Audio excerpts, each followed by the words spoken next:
Yo, Del Larson here. Do you find your kick drum in your mix sound always very powerless and weak? Now it is your time, because in this video I'm going to give you 6 tips how to go from this to this using only process.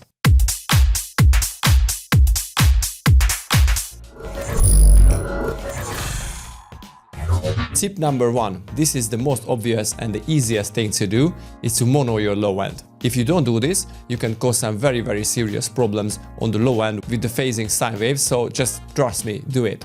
The easiest way to make your low end mono is the utility tool, so click bass mono and set the range. For example, I like to set it from 150. Boom, you are done. Tip number 2, if you want to add some nice harmonics to your middle bass, which really gives the heaviness and the power of your kick drum, use a saturator and an EQ. So drop a saturator and crack up the drive, well, to your own taste, but I would like to keep it between 4 and 5. Let's use 5 now. Okay, so as you can hear, it generated some very nice middle bass harmonics, but also generated some weird middle frequencies also. So let's drop an EQ8 and try to find those frequencies that the saturator brought out and you don't really need them. And those exist mainly from 300 Hz to 1K. So let's audition the loop and start tweaking the EQ.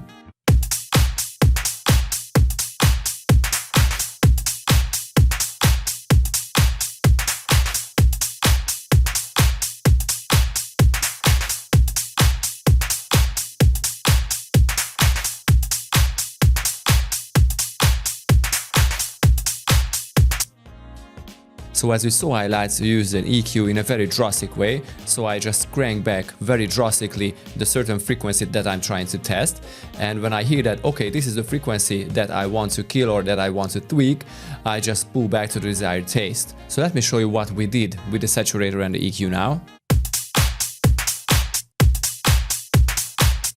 Instantly fatter. So as you saw, I'm not really shy with the EQ, and what I like to do is make some very drastic boost or very drastic cut on the certain frequency that I'm trying to find, and when I find it, I just go and tweak it to the desired level. Before we go forward, let me encourage you to subscribe for weekly awesome tutorials on production and sound design. Tip number 3. Now this is the biggest problem that you guys probably want to tweak or want to solve using an EQ, but this will always go wrong. And that is if you want to give some middle bass frequency, middle bass energy using an EQ. You don't want to do that, but you need to repitch your kick. Because as you may know, a kick drum always builds up using probably a sine wave or something, and it contains a very drastic pitch drop from a higher frequencies to a very low frequency in a very short amount of time. Now, if your kick drum does not contain too much middle bass energy or low energy, probably the pitch curve of your kick drum is not the best. So this is what we are going to fix now using Ableton Sampler. It is very easy to do it in Ableton Sampler. So click on the pitch oscillator tab and you can see the pitch envelope curve here. What I like to do is make a peak on the middle bass frequency area, which should happen at around 100 milliseconds. Obviously, I always go after my ears, but when I find those values that really makes a difference, I like to tweak the amount. So 25 semitones is a really drastic tweak. If you want, you can go a little lower, but I found out on this kick it was really necessary. So let me show you what happens when I tweak these values, mainly the attack and the decay time.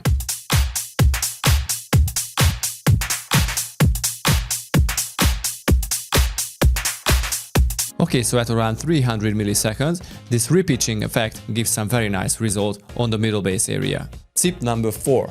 Now, a kick drum does not contain only a low end, but it contains a very important ingredient, and that is the transient. And to bring out those transients, we are going to use a compressor or even a transient shaper.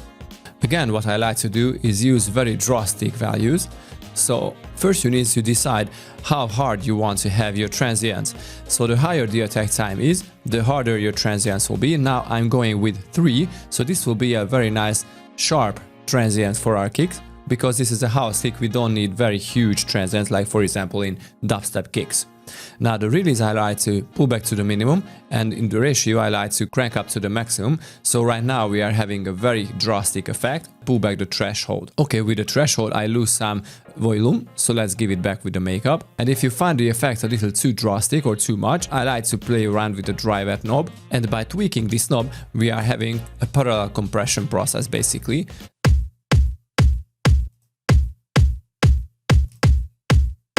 As you can hear, the transient and the whole kick drum is a lot brighter and a lot closer to our face.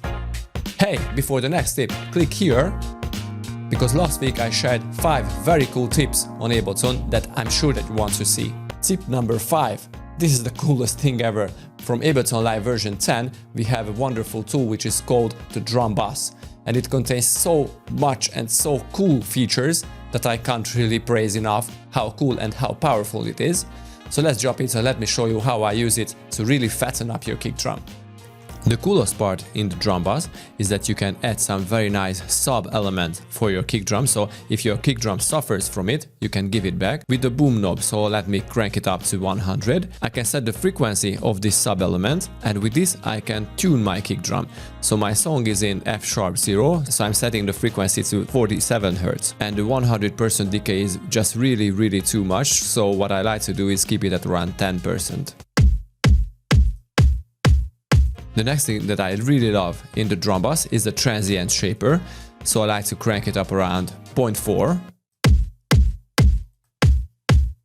You can instantly hear how brighter and how cooler the transients are. And also to add some more crunch to it, or more middle bass harmonics, play around with the crunch. Again, if you find the effects a little too much, just pull back the dry wet value. Now I'm setting it to 75.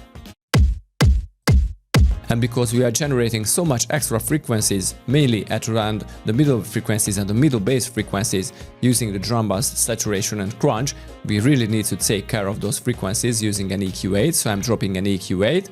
And first of all, what if we add some bass to this kick drum at around 50 Hz? Now at around 500 Hz, I hear some very annoying frequency that I really need to cut. The same at around 250 Hz. And a little more on the middle highs at around 3000 K. And finally, kick number 6. If your kick drum contains too much unwanted frequencies, especially at the very low end, you really want to just get rid of them, because it will take the energy and take the place from the valuable frequencies. So using an HP filter on your kick drum sometimes can help.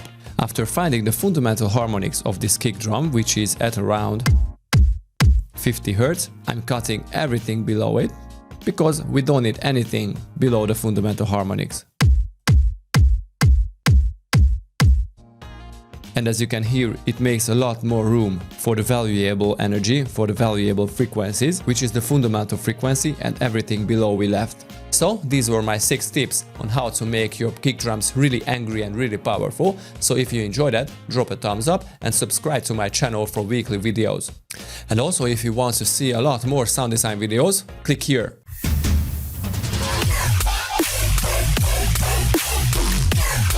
Who wants the bass?